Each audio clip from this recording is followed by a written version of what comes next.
बिस्मिल्लाहिर्रहमानिर्रहीम। अस्सलाम वालेकुम वरहमतुल्लाहि वबरकातुहू। मुअज़्ज़ज़ नाज़रीन किराम, इंसान के जितने भी अमाल हैं, ज़िंदगी गुजारना, खाना पीना, कमाई करना, पैदा होने से मरने तक जितना भी निज़ाम है, ये अल्लाह ताला ने इंसान को तरीक़ाकार बताए हैं।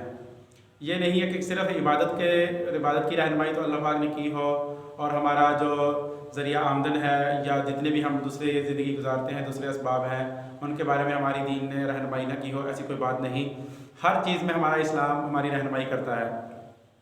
आम तौर पर ज़राए आमदन इंसान के तकरीबन 4 किस्म के होते हैं। तिजारत, जिससे इंसान रोज़ी कमाता है, ज़राअत, मुलाज़मत और मज़दूरी। तो तिजारत के हवाले से हम बात करेंगे। जनाब नबी करीम सल्लल्लाहु अलैहि वसल्लम ने बेहतरीन ज़रिया आमदन तिजारत को इरशाद फरमाया है। आप सल्लल्लाहु अलैहि वसल्लम ने भी तिजारत को बतौर पेशा इख्तियार फरमाया है। नबी करीम सल्लल्लाहु अलैहि वसल्लम फरमाते हैं, जार सदूकुल अमीन मान नबिय्यीन व सिद्दीकीन व शुहदा व सालिहीन, के सच्चे ताजर और दयानतदार ताजर ये नबियों के साथ होंगे, जन्नत में नबियों के साथ होंगे, सिद्दीकीन और शुहदा के साथ होंगे। ताजर नबियों के साथ होंगे, सिद्दीकीन और शुहदा सालिहीन के साथ होंगे, लेकिन उसकी 2 शर्तें हैं कि सच्चा हो, नंबर 1 सच्चा ताजर हो, दूसरा दयानतदार हो, माल में गड़बड़ करने वाला ना हो, यानी झूठ बोलकर सौदा बेचने वाला ना हो, कस्में उठा कर लोगों को एतमाद दिलाकर झूठ 2 नंबरी करने वाला ना हो, माल में गड़बड़ करने वाला ना हो, दयानतदार हो। 2 शर्तें जिस ताजर के अंदर पाई जाएंगी वो जन्नत में अल्लाह के नबियों के साथ होंगे, सिद्दीकीन, शुहदा और सालिहीन के साथ होंगे। नबी करीम सल्लल्लाहु अलैहि वसल्लम फरमाते हैं, 3 किस्म के आदमी ऐसे हैं कि जिनको जन्नत की खुशबू भी नहीं मिलेगी, जन्नत की खुशबू से भी महरूम होंगे। किसी के ऊपर एहसान करके उसके बाद एहसान जतलाए, किसी पर एहसान करे उसके बाद उसको ताना दे, एहसान जतलाए, और मैं वो भी जन्नत में जन्नत की खुशबू भी नहीं सूंघ पाएगा। दूसरा, शराब का आदी, हमेशा शराब पीने वाला आदमी, ये भी जन्नत की खुशबू से भी महरूम होगा। तीसरा, वो आदमी जो सौदा बेचते वक्त कस्में उठा कर लोगों को एतमाद दिलाकर 2 नंबर सौदा बेचे। तो ये 3 किस्म के आदमी जन्नत की खुशबू भी नहीं सूंघ पाएंगे। नबी करीम सल्लल्लाहु अलैहि वसल्लम एक दफ़ा मदीने के बाज़ार में गुजर रहे थे कि एक आदमी सौदा बेच रहा था। गंदम या जौ का ढेर था। नबी करीम सल्लल्लाहु अलैहि वसल्लम तशरीफ़ फरमा हुए रुक गए और उसके ढेर के अंदर हाथ डाल कर देखा तो अंदर से वो उसका जो गला था वो गीला था और ऊपर से खुश्क था। आप सल्लल्लाहु अलैहि वसल्लम ने फरमाया, ये क्या कर रहे हो? फरमाया, या रसूलल्लाह, रात बारिश आई है जिसकी वजह से ये गीला हो गया। आप सल्लल्लाहु अलैहि वसल्लम ने फरमाया, क्या बारिश अंदर सिर्फ आई थी? तो आप सल्लल्लाहु अलैहि वसल्लम ने इरशाद फरमाया, मन गश्शना फलैसा मिन्ना, जिसने हमें तिजारत में धोखा दिया वो हम में से नहीं है। यानी ताजर तो नबियों के साथ होंगे, लेकिन शर्त क्या है? धोखा देने वाला ना हो, सच्चा हो और दयानतदार हो, 2 नंबरी करके सौदा बेचने वाला ना हो, माल में बिल्कुल गड़बड़ न करे, खालिस माल बेचे। तो ये नबी करीम सल्लल्लाहु अलैहि वसल्लम ने 2 शर्तें फरमाई हैं। आप सल्लल्लाहु अलैहि वसल्लम ने फरमाया, ला तनाजशु, नजिश ना करो। नजिश क्या है कि एक आदमी की नीयत ही नहीं है सौदा खरीदने की, लेकिन बोली हो रही है, उसके अंदर जाकर सिर्फ उसकी कीमत बढ़ा देने की नीयत से बोली लगा दी।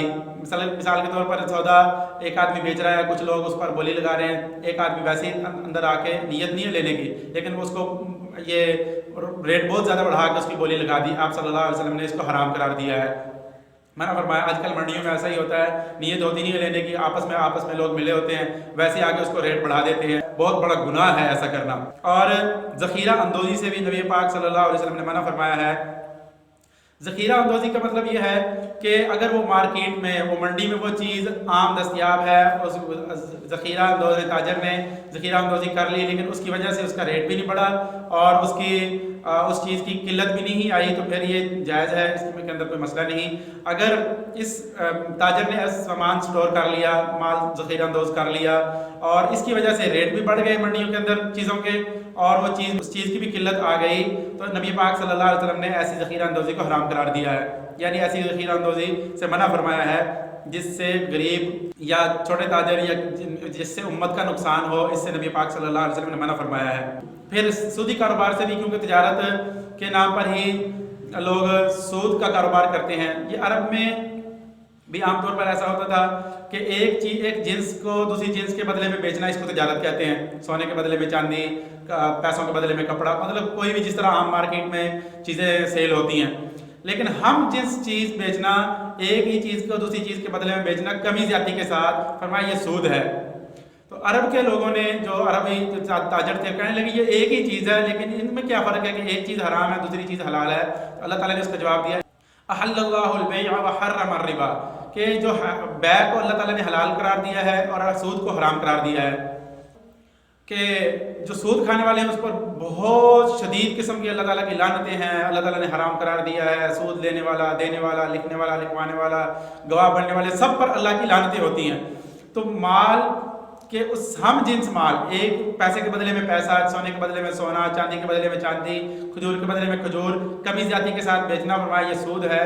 اس سے انسان کبھی پھیل پھول نہیں سکتا، بڑھتا نہیں ہے، تجارت میں برکت نہیں ہوتی، اللہ تعالیٰ کی لعنت الگ ہوتی ہے۔ تجارت میں اللہ تعالیٰ نے بہت زیادہ نفع رکھا ہے، 9 حصے نفع ہے تجارت میں باقی ذرائع آمدن کے مقابلے میں۔ تو ایک دفعہ کیونکہ سیدنا بلال حبشی رضی اللہ تعالیٰ عنہ یہ آپ صلی اللہ علیہ وسلم کے خادم تھے، آپ صلی اللہ علیہ وسلم کا گھر کا سامان لانے والے، گھر کا کوئی سودا سلام ضروریات زندگی کا سامان سیدنا بلال حبشی رضی اللہ تعالیٰ عنہ لے کر آتے تھے۔ ایک دفعہ اچھی کھجوریں لے کر آئے، فرمایا کہ اچھی کھجوریں کہاں سے لے کر آئے؟ فرمایا یا رسول اللہ میرے پاس ردی کھجوریں تھیں جو فلاں علاقے سے آئی تھیں، تو میں نے وہ زیادہ دے کے کم اچھی کھجوریں لے لی۔ مسلم شریف کی روایت ہے۔ آپ صلی اللہ علیہ وسلم نے فرمایا عین اور ربا، یہی تو اصل سود ہے۔ فرمایا یا رسول اللہ پھر میں کیسے کرتا، کیا کرتا؟ فرمایا ایسے کرو کہ ان کو پیسوں کے بدلے میں بیچ دو، وہ پیسے ان پیسوں سے پھر کھجوریں خرید لو، یعنی ہم جنس چیز نہ ہو، آپ وہ پیسوں کے بدلے میں بیچ کے ان پیسوں سے آپ کھجوریں خرید لیں، یہ ٹھیک ہے۔ تو تجارت سیکھ کر کریں۔